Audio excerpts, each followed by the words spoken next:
नमस्कार मित्रों, Namita Chaturvedi YouTube channel पे आपका स्वागत है।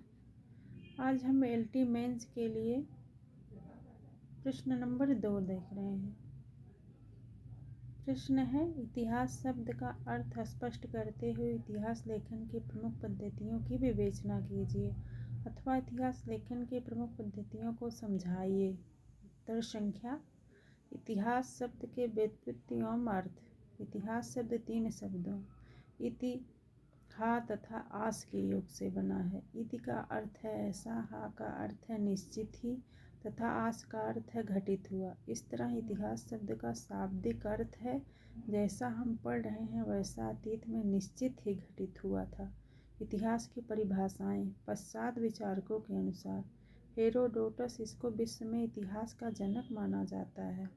ये इतिहास शब्द के प्रथम प्रयोक्ता हैं। इन्होंने इतिहास की परिभाषा देते हुए लिखा है, सत्य घटनाओं का क्रमबद्ध अध्ययन इतिहास है। कार्लाइल, इतिहास एक ऐसा दर्शन है जो दृष्टांतों के माध्यम से शिक्षा देता है। तेन, इनको विश्व में आधुनिक इतिहास का जनक माना जाता है। इन्होंने विधेयवादी पद्धति का परिवर्तन भी किया।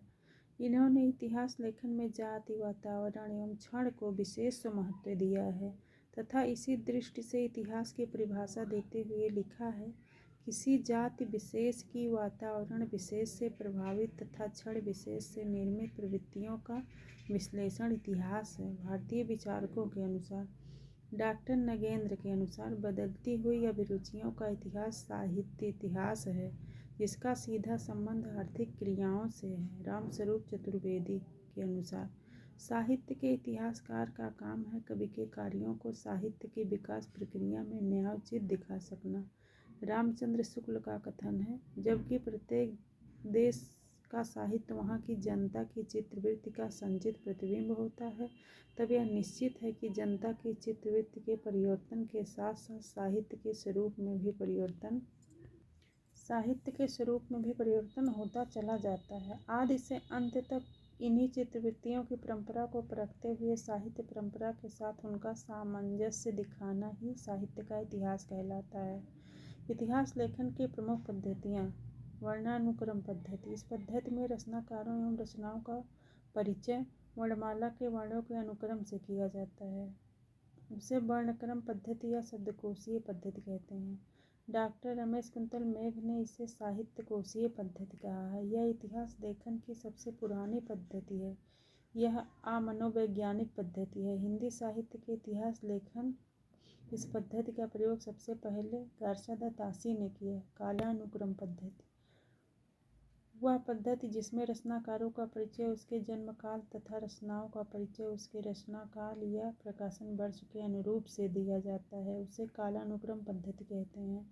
इस पद्धति का प्रयोग परंपरा से होता आया है, अतः इसे परंपरागत पद्धति के नाम से भी जाना जाता है। यह भी अमनोवैज्ञानिक पद्धति है। हिंदी साहित्य इतिहास लेखन का प्रयोग सबसे पहले जॉर्ज ग्रियर्सन ने किया। आलोचनात्मक पद्धति, वह पद्धति जिसमें रचनाकारों के परिचय के साथ साथ उनकी कृतियों के गुण दोषों का मूल्यांकन भी किया जाता है, उसे आलोचनात्मक पद्धति कहते हैं। हिंदी साहित्य के इतिहास लेखन में सबसे पहले मिश्र बंधुओं ने किया। डॉक्टर रामकुमार वर्मा द्वारा रचित हिंदी साहित्य का आलोचनात्मक इतिहास इसी पद्धति में रचित है।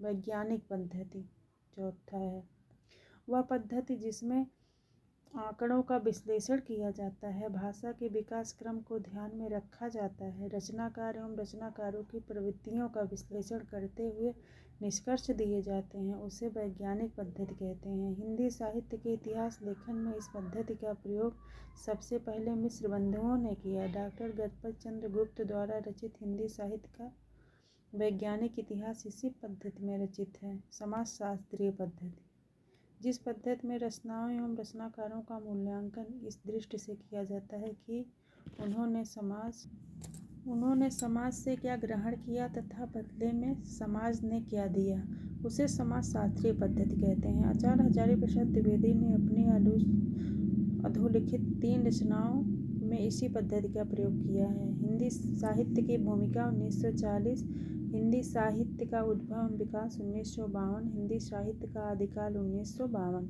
विधेयवादी पद्धति। विधेय शब्द का शाब्दिक अर्थ है संदेह से परे। इस पद्धति के जनक तेन हैं। इस पद्धति का उदय पाश्चात्य रोमांटिसिज्म के विरोध में हुआ। इस पद्धति की अधोलिखित विशेषताएं हैं। रचनाकारों एवं रचनाओं का कालानुक्रम के आधार पर परिचय देना। इतिहास लेखन में साहित्यकार की प्रतिभा को महत्व, गौण परिस्थितियों की विवेचना करना, प्रवृत्तियों का विश्लेषण करना, तुलना एवं निष्कर्ष। हिंदी साहित्य के इतिहास लेखन में इस पद्धति का प्रयोग ग्रियर्सन ने सबसे पहले किया। आचार्य रामचंद्र शुक्ल द्वारा रचित हिंदी साहित्य का इतिहास इसी पद्धति में रचित है।